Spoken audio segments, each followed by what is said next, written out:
Bonjour à toi, bienvenue dans cette vidéo. Je vais t'expliquer ce qu'est la mission de vie. Bienvenue, enchanté, je suis Arnaud Laine, je suis coach, formateur, auteur et TEDx speaker et j'accompagne tout simplement les coachs, les formateurs et les conseils, les thérapeutes à tout simplement à créer et à performer dans un business qui leur correspond. Et ça tombe bien parce que justement dans cette vidéo, je vais te parler de la mission de vie. Vaste sujet, beaucoup de livres. On dit beaucoup de choses. Et je vais te donner ma version. Je ne te dis pas que ma version est la meilleure, mais au fur et à mesure en fait, de travailler sur ce sujet, parce que c'est un sujet sur lequel je travaille forcément avec tous mes clients, parce qu'on va construire leur identité, et c'est vraiment un gros pavé de l'accompagnement. Et donc, c'est un sujet qui me tient particulièrement à cœur. Bien souvent, il y a pas mal de gens qui sont perdus. Et peut-être que tu es coach et que tu aides des gens sûrement dans leur transition personnelle et professionnelle. Et ça, c'est tant mieux. Et je t'invite tout simplement à me partager en dessous ce que tu penses de ma version, de ce que je vais te raconter. Peut-être que ça va résonner en toi, parce que simplement, je pense que ce que je vais expliquer dans cette vidéo, ça va pouvoir changer peut-être ta perception et pouvoir procurer justement plus de résultats pour tes clients, parce qu'eux aussi vont changer de perception. Pour moi, en fait, la mission de vie, on est dedans tout petit. On dit toujours, oui, à la recherche de ma mission de vie, je veux trouver du sens, je veux trouver ma raison d'être, etc. Le fameux Ikigai japonais. Alors, je suis d'accord avec l'Ikigai quand ils disent, et c'est en ça en fait que mon cheminement a vraiment travaillé, c'est que l'Ikigai te dit que tu dois faire des choses que tu aimes, les choses dont le monde a besoin, et les choses pour lesquelles ils sont prêts à payer, enfin, c'est un peu le principe. Et donc, un truc qu'il ne faut pas oublier dans l'Ikigai, c'est que les Japonais, vous savez, mon amour pour le Japon, les Japonais, ils disent une chose, c'est que ton Ikigai, donc ta raison d'être, tu ne la trouves pas tout de suite. Il faut du temps. Souvent, ta raison d'être, tu la trouves quand? Je te donne en mille, vers 35-40 ans, la crise de la quarantaine. Tout simplement parce que dans la vie, on a besoin de quoi? C'est un peu comme dans le voyage du héros. Donc c'est limite comme dans le storytelling, c'est un peu le principe, c'est le voyage du héros. Et c'est quoi le voyage du héros?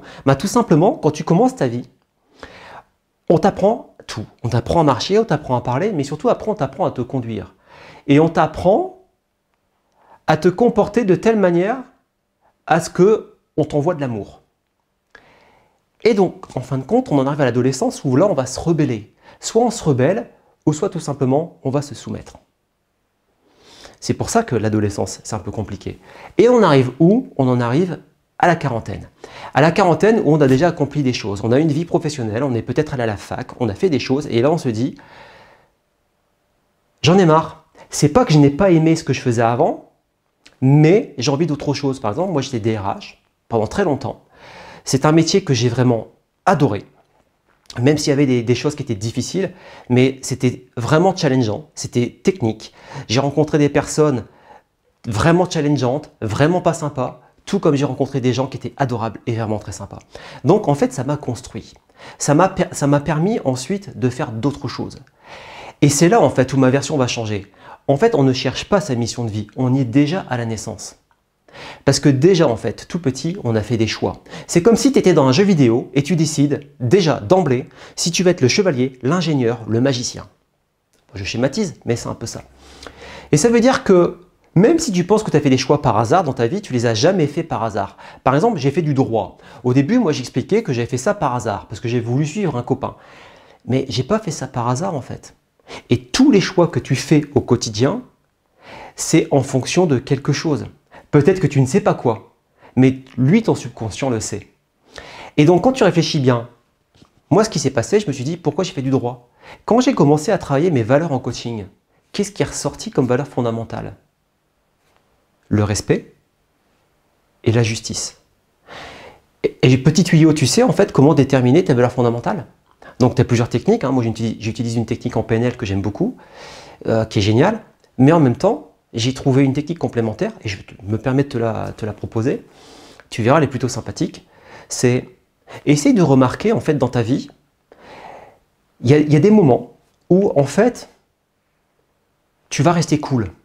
Il y a un truc qui se passe et tu vas rester cool. Et les gens vont dire, waouh, par exemple, le mec là devant, il t'a fait une queue de poisson et tu restes zen, ça te fait rien.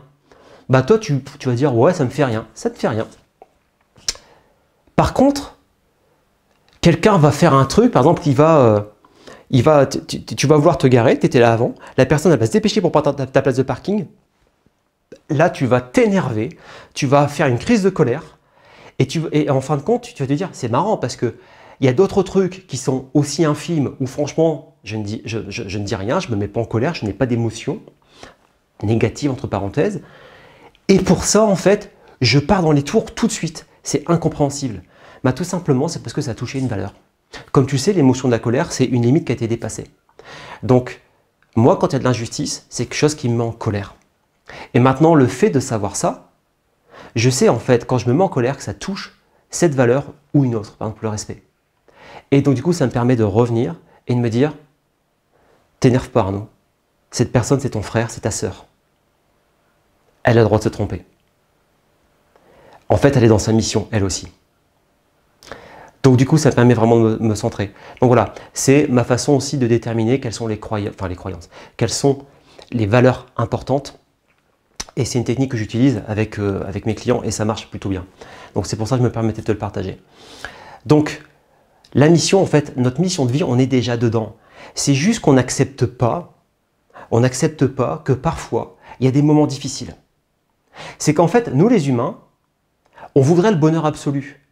Mais en fait, la lumière n'existerait pas sans l'ombre et inversement.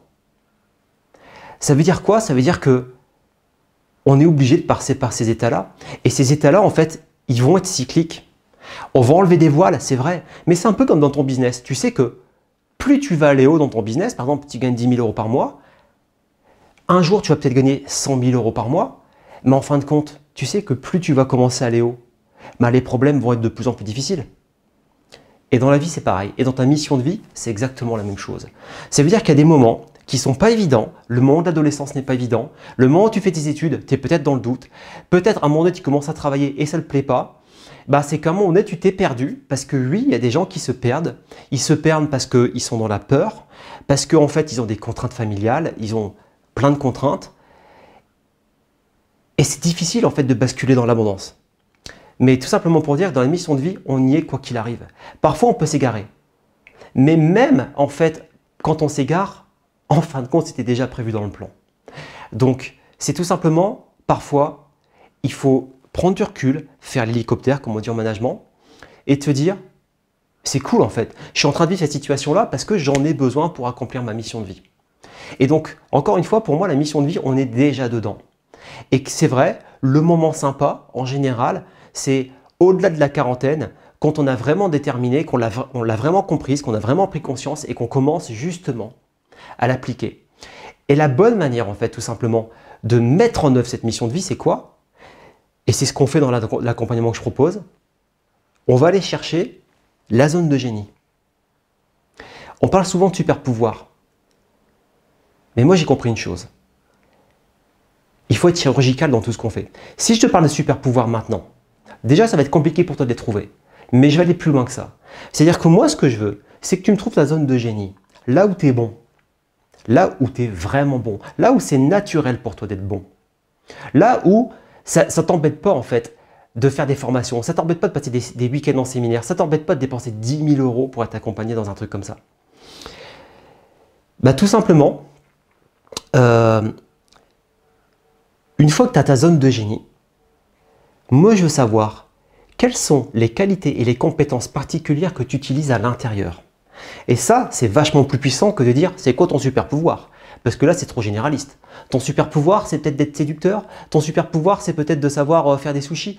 Bah, ok, mais à un moment donné, est-ce que c'est ta zone de génie? Est-ce que c'est ta mission de vie? Non. Donc en fait, il faut centrer ça de manière chirurgicale. Donc, quelle est ta zone de génie? Et à l'intérieur de ta zone de génie, quels sont tes super pouvoirs? Et ensuite, on travaille sur ce que j'appelle le pourquoi absolu. Et le pourquoi absolu, tout simplement, on va travailler sur ce que j'appelle les 7 niveaux de profondeur. Donc c'est un exercice qui est vraiment fantastique, très émotionnel.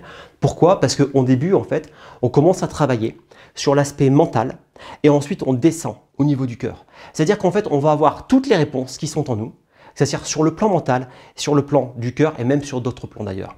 Et là, en fait, on va se sentir pleinement connecté. Parce qu'en fin de compte, tu crois vraiment que tu as développé ces super pouvoirs par hasard? N'oublie pas le voyage du héros dont je te parle tout à l'heure. Le héros, en fait, il arrive dans une situation où il doit se former, il doit trouver l'arme magique, Excalibur par exemple, pour aller tuer le dragon. Ben, c'est un peu le même principe en fait. Toi, tu as développé en fait ton super pouvoir pour pouvoir accomplir ton pourquoi absolu. Et donc là, la boucle est bouclée.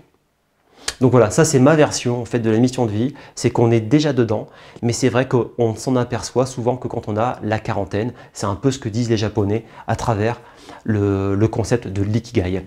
Voilà, écoutez, j'espère que ça vous a apporté quelque chose. N'hésitez pas à partager, mettez-moi vos commentaires, ça me ferait vraiment plaisir de savoir quelle est votre vision de la mission de vie, si vous êtes d'accord un petit peu avec ma vision. Je ne vous dis pas que c'est la meilleure vision du monde, c'est la vision que j'ai là à l'instant T, elle évoluera certainement, mais en tout cas c'est important pour moi de vous la partager. Voilà, n'hésitez pas à mettre un petit pouce bleu, à vous abonner, ça me fera plaisir, et vous recevrez toutes les vidéos en temps réel dès qu'elles paraîtront. Voilà, à très bientôt, prenez soin de vous.